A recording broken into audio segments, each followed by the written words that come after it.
김병준 자유한국당 혁신 비대위원장의 노무현 전 대통령, 묘역 참배 등을 놓고 평가가 엇갈리고 있습니다. 정의당의 지지율은 창당 이래 역대 최고치를 기록하고 있습니다. 더불어민주당은 이재명 경기지사의 당적 유지 문제가 당 대표 선거의 주요 쟁점으로 떠오르고 있습니다. 정치권 소식들 최창렬 용인대 교수와 자세하게 짚어보겠습니다. 어서 오십시오. 네, 안녕하세요. 네, 교수님. 먼저 자유한국당 소식부터 살펴보죠. 앞서 전해드렸습니다만 김병준 혁신 비대위원장 어제 봉하마을을 찾았습니다. 고 노무현 전 대통령 묘역을 참배했고 부인 권양숙 여사도 만났는데 일단 자유한국당의 외연을 넓히기 위한 행보다 이런 평가인데 효과가 있을까요? 그러니까 저는 그 행보 자체는 평가를 하고 싶습니다. 한국당 비대위원장인데 지난번 이승만, 박정희, 김영삼, 김대중 묘역을 참배했지 않습니까? 그런 연장에서 이제 참배를 하는 거고 김병준 위원장 얘기처럼 통합을 해야 된다 이런 이미지는 좋습니다. 그런 방향도 좋고 기존의 한국당이 지나치게 좀 색깔론으로 일관하고 수구적 이미지가 강했지 않습니까? 그런 부분들을 이제 외연도 확장하고 통합으로 간다는 건 좋은데 문제 이제 당내 반발이 어떨까가 중요합니다. 역시 한국당 내부의 그 탄핵에 반대했던 세력들은 여전히 그 일관된 움직임을 보이고 있기 때문에 이걸 어떻게 돌파할까가 중요한데 과연 이제 김병준 비대위원장이 일관된 그런 사고를 보이느냐 그렇지 않느냐에 따라서 효과가 있느냐 없느냐가 결정될 것 같은데 지금으로서는 글쎄요, 저는 그 효과가 이 자체는 의미가 있다고 하더라도 당의 현실로 볼 때 녹록치는 않지 않느냐 이렇게 생각합니다.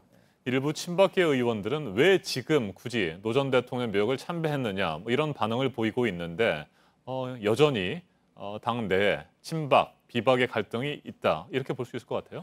친박과 비박의 갈등도 갈등입니다만 기본적으로 한국당 내의 의식과 사고가 구조화돼 있다라고 생각합니다. 기본적으로 그러니까 여전히 물론 친박과 비박의 생각이 다르고 또 복당파와 이른바 이제 그 잔류파 탄핵에 찬성했던 의원들과 탄핵에 반대했던 박근혜 탄핵에 반대했던 의원들의 생각이 다르지만 그것이 구조화돼 있기 때문에 갈등은 불가피하다는 거죠. 바로 그러한 것들을 이제 탈피하고 뭔가 새로운 개혁적 보수로 가겠다라고 해서 참여정부 출신임에도 불구하고 김병준 위원장을 영입했는데 여전히 이제 당에서는 그런 부분들에 대해서 흔쾌히 밀어주는 분위기 아직은 없다라고 보여집니다.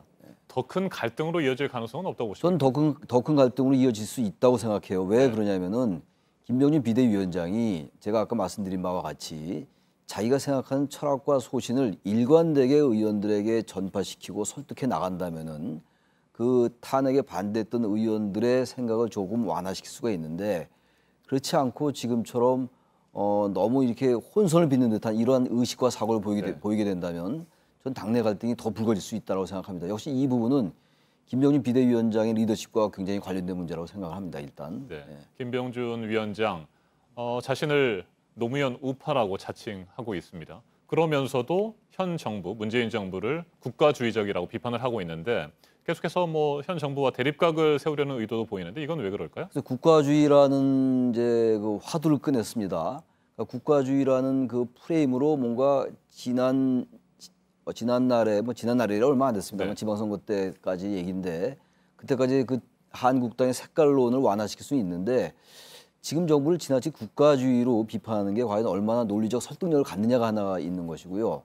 또 문재인 정부의 각을 세우고 비판하는 건 야당으로서 당연한 거겠죠. 제1야당으로서 현 정부를 비판하고 견제하는 건 당연한 건데 또 한편으로는 노무현 우파라고 아까 말씀하셨습니다만 노무현 정신을 계승한다고 하니까 그렇다면 지금 문재인 정부는 명시적으로 노무현 정신을 계승하겠다고 하는 정부인데 과연 이걸 어떻게 해석을 해야 될 건지 제가 아무리 생각을 해봐도 노무현 정신을 계승한다고 하면서 문재인 정부는 또 국가주의고 문재인 정부에 대해서 잘못됐다고 얘기한다면 이게 일관성이 없다라는 거예요. 전 차라리 한국당에 왔으면 노무현 정신 얘기하지 말고 현재 문재인 정부의 잘못된 것들을 정책적인 거라든지 여러 가지 부분들을 그냥 세밀하고 정교하게 비판하는 게 나을 것 같아요. 거기 자꾸 노무현 정신을 얘기하면서 문재인 정부의 각을 세우니까 바라보는 보수층들도 좀 헷갈리는 것 같고요.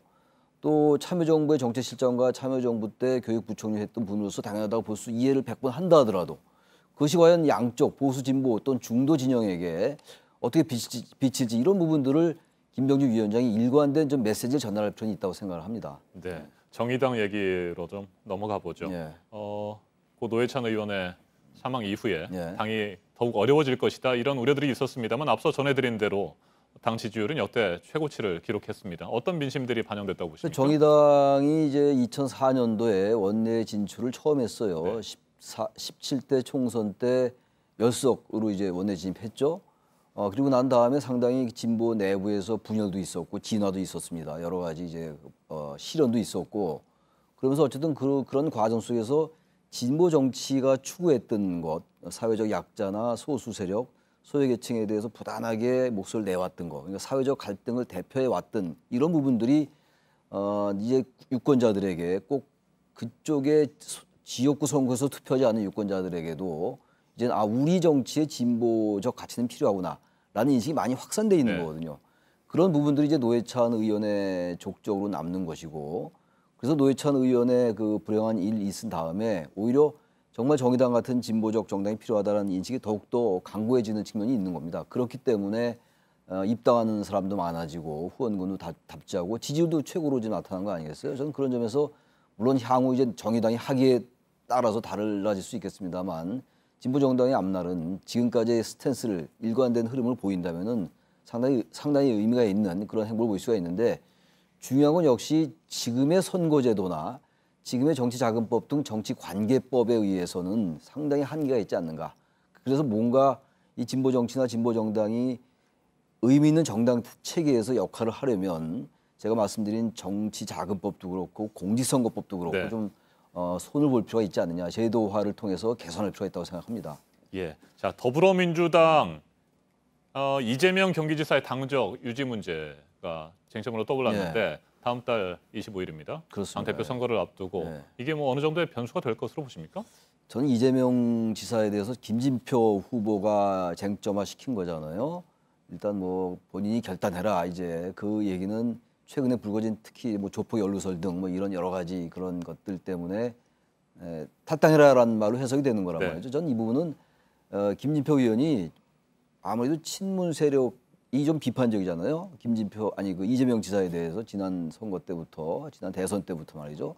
그런 점을 의식한 선거 전략적 차원이라고 보는데, 같은 당의 전당대회 때 바로 같은 당 소속의 불과 얼마 전에 도지사에 선출된 인물을 뭐 여러 가지 그 의혹이 있다 하더라도 당의 전당대회에 하나의 쟁점으로 삼는 거, 네. 이건 저는 선거 전략으로 볼 때 뭐 이거 옳고 그르다라는 차원 이전에 그 부분을 떠나서 썩 그 적절한 전략은 아닌 것 같고, 그야말로 그렇다고 이 친문 유권자들이 많잖아요. 이제 권리당원이나 대의원들이 친문 이제 그 표심이 많은데 당내에 과연 그 인물 그분들의 표심을 확보해 나갈 수 있을까는 또 별개의 문제인 것 같아요. 저는 그래서 너무 향후 아직 시간이 많이 있으니까 김진표 의원이 이재명 지사 문제를 자꾸 쟁점화시켜서 하나의 프레임으로 이슈를 선점하려 한다면 전 그 전략은 썩 잘한 전략 같지는 않아 보입니다. 네, 전당대회에서는 결국에 친문의 표심이 그렇죠. 가장 큰 영향을 미칠 것으로 보십니까? 그렇게 봅니다, 저는.